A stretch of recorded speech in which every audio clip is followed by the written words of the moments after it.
Our SoCal Spotlight shines a light on the beauty, culture, and history of some of Southern California's most beautiful spots. KCAL News reporter Sheeba Turk is live in San Bernardino, where a sense of family is on full display. Sheeba.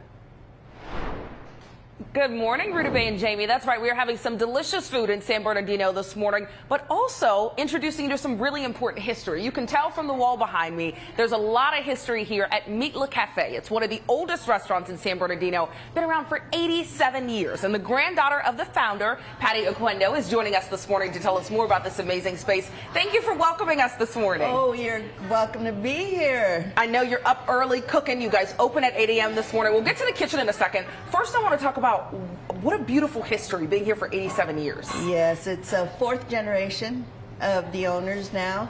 My grandmother started it back in 1937, and she was a strong woman, loved her family, and made sure that they were well taken care of. Awesome. Yeah. Well, the food's got to be good to stay around for 80 years. It's delicious, and we haven't deviated from the menu at all. Awesome. We'll get to some of the favorites in a second, but I understand this was also important to the Mexican community because so many important people in the Mexican community met up here. Correct. Cesar Chavez spoke here in the dining room. Dolores Huerta spoke here in the dining room. And we had governors come through here. LA city mayors come through here. So, yeah. Very important. Very okay, so important. then let's get to why they're all coming here. Take me into the kitchen and let's talk about the food. What are some of the favorites here?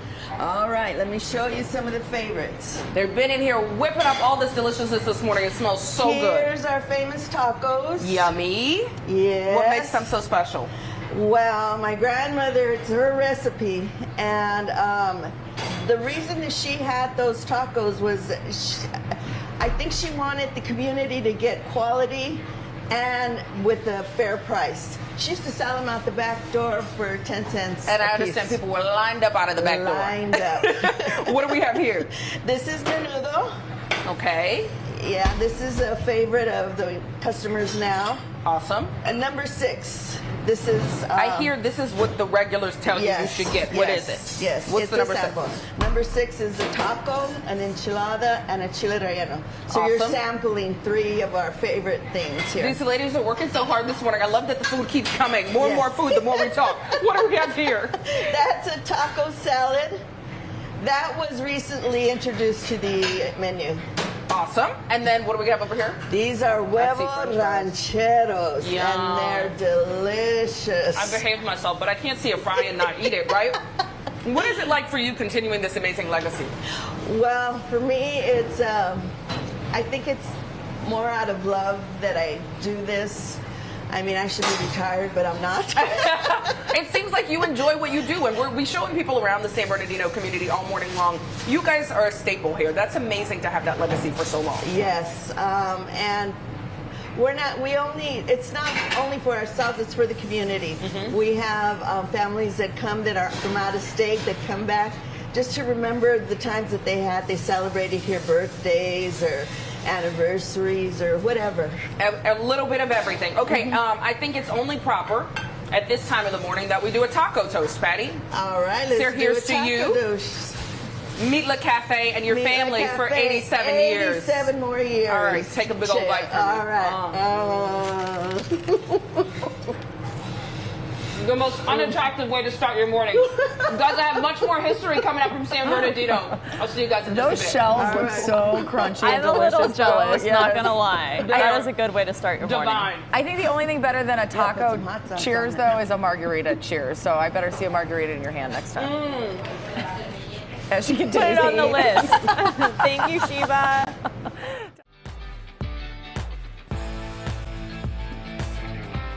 A city rich in history takes center stage in Friday's SoCal Spotlight. Yes, it does. Railroad companies turned San Bernardino from a quiet town to a bustling city. KCAL News anchor Sheeba Turk live at the San Bernardino History and Railroad Museum with a look back at its storied past. I love a good train museum.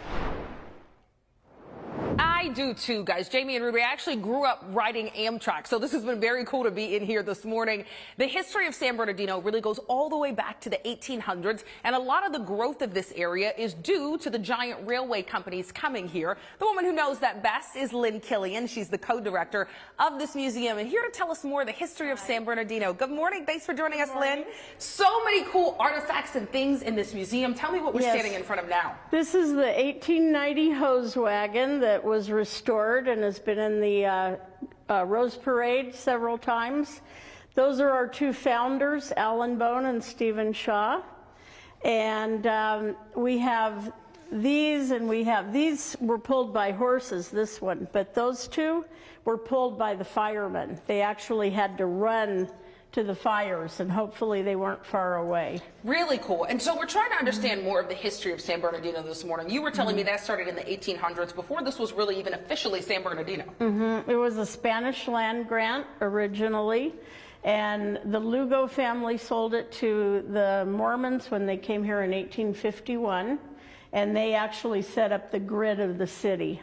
Very cool. What are we looking at right here? And this is the dispatch area. They controlled the trains from here, and now it's all gigantic computerized. It used to be by one man, kind of like a switchboard.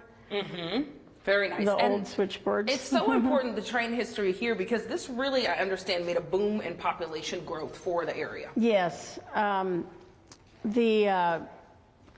This depot was originally here in 1885 or 86, and they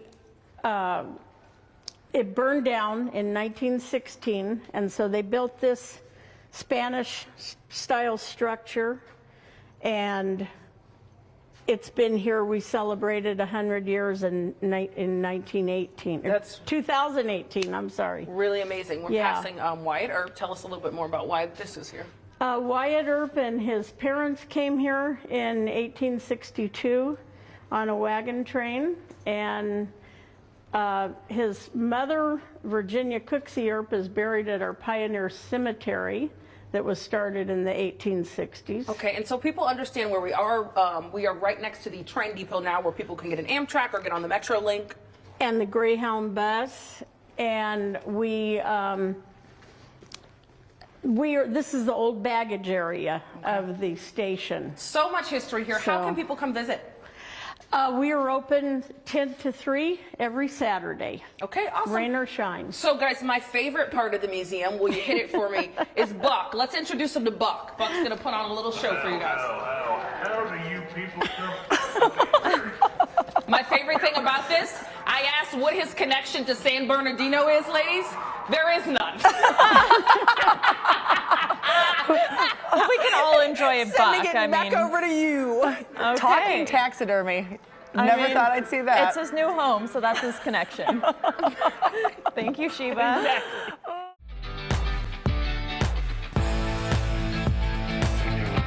Our SoCal Spotlight takes us back to the second largest city in the Inland Empire. San Bernardino has a wealth of history, including being the spot where the first McDonald's was allegedly built.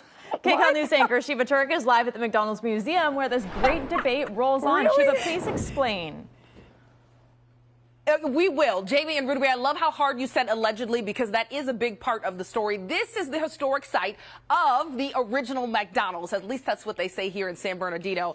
Take a look here, though. This just brought me back to childhood. So much nostalgia. The Happy Meal boxes. One of the many things they have on display here are all the Happy Meal toys throughout the years. But that's just one of so many amazing things that I think we're all interested in, because we all ate McDonald's growing up. Let's introduce you now to Jack Marcus. He's the curator here, responsible for many of the cool things in this museum, which has been around since the 70s. Jack, thank you so much for being with us this morning. Well, welcome. Thank you for coming. How did this come about? Why did you guys decide to turn this into a museum? Well, I work for a restaurant, Juan Pollo Rotisserie Chicken, and this man, he's a preservationist. He loves buying things. In fact, he bought the town of Amboy. He bought this property, and he wanted to do something with it. And so we've come up with the historic site of the original McDonald's. all because of him. Awesome. Now, we understand there's some debate over whether or not this is actually the original McDonald's. What do you say? Well, this is the property of the first McDonald's, and it did start here Okay. in 1940, but it also goes back to the 30s elsewhere, if you look into the research. Interesting, because I know Illinois claims that they have the first Well, that's one. Ray Kroc's. Okay. Got it. All right, so take me around, and I know you have some really interesting things in here. Show me some of your favorites. You want to start here? Grimace, actually, you guys taught me something early this morning, that Grimace is a taste bud. I've always wondered what Grimace was. Well, when you drink that milkshake and then you get that brain freeze, right? Yeah? Okay, I had no idea. I just thought he was a purple thing. I brought up to the ladies earlier that the prices here are just unbelievable. Can you imagine a McDonald's hamburger being 15 cents? Well, there's a lot more to it, too, with the barbecue era, 1940 up there. Uh-huh. You can see the prices there. It's they had a vast menu item. Very nice. And I want to show this wall over here. You guys just have so many things. You have some of the original utensils, uniforms, all of that stuff. We have that, and we have the original coffee cups from 1940 that the high school kids used to come and drink coffee. Very cool stuff, guys. And they're open 7 days a week. But I got to show you this. Jamie, you asked for food because you're my kind of girl and we eat everywhere we go. Yes, we do. I found some food here for us. The only problem is it's 7 years old. What? And as you see from the display side, it said, please do not eat, because you know your girl was about to have one of these French fries. They still look pretty decent to me. I feel like you're like me, like you see some cold French fries and you're like, oh, they can't be that bad. Sheeba, You try eat to a control couple. yourself. Absolutely. Yeah, they're still fine. But yeah, no food to eat here, but come visit and get a taste of history. Okay. I have so many questions. Sheeba, thank you.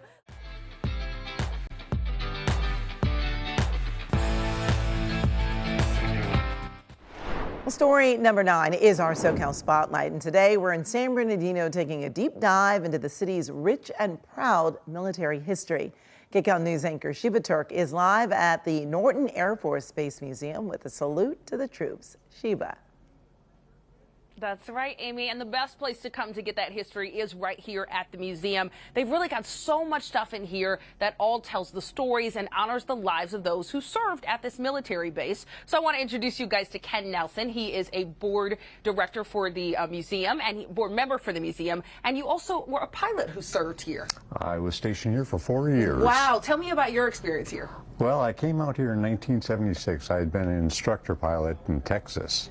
Worked with foreign students, and that base closed. I was asked where I wanted to go and what I wanted to do. So I picked 141s, and Southern California was a natural choice for me. I was stranded in Texas, so this was a good opportunity. Absolutely. And so seeing this museum must bring back so many memories for you and be so special to honor the other lives of those who worked here. Tell us about the museum and how it came about. Well, it was started 11 years ago.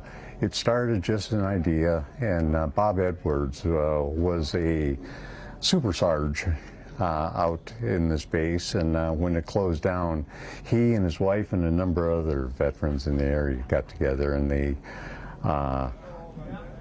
started with this. They had a lot of support from the city, from all the local dignitaries were very supportive of it. They gave us a place to hang out, in essence, start things up, and everything you see in here has been donated by people in the area. Very nice. And so what is some of the history here? I understand this at one point was an airport. That is correct. In 1940, it was San Bernardino Municipal Airport, and then subsequently it became the Army Airfield. In 1950, it became an Air Force base, and subsequently, if you don't mind, I'm going to stop off right over here. Okay. We'll get to that in 1 second. Tell me what we're looking at right now. Okay, right now, you're just looking at some of the uniforms and people that served here. You find that in this museum we take a lot of interest in the people at the base rather than, you know, so much the giant military mission. Yeah. A lot happened here, and the base was primarily support. They served the Pacific and the West Coast as far as supplies and everything, and they would transport everything around. They did tons of military maintenance here. This looks like something you'd be familiar with, the flight engineers panel. This is the flight engineer panel. Does that look familiar to you? I don't understand any of it. I'd have to get one of the flight engineers over here, but they took care of all the systems of the aircraft, the fuel, the temperature, the weight and balance, everything was all computed. The guys would sit here and watch all this. As a pilot, we would sit and have the little idiot lights on our dashboard in essence. They would say, you got a problem, and then I'd look over my shoulder and say, okay, engineer, what's our problem? And, got it. Always good to have that kind of support. And I know over here, experts. Some very interesting flight history you wanted to tell me about. Tell me about the woman in this picture over here. This is Kathy Lassasse. She was the first aircraft commander in C-141s. And she also was in the initial training. We have 10 women that went through Air Force training in Phoenix area, and all 10 women graduated. Really amazing. And the cool thing here is, guys, back then everything said he, him, his, and so they actually had to scratch out her certificate and write your on it. So, Amy, tons of history here honoring the lives of those who worked at this base. I'll send it back over to you. All right. Thanks so much, Sheeba.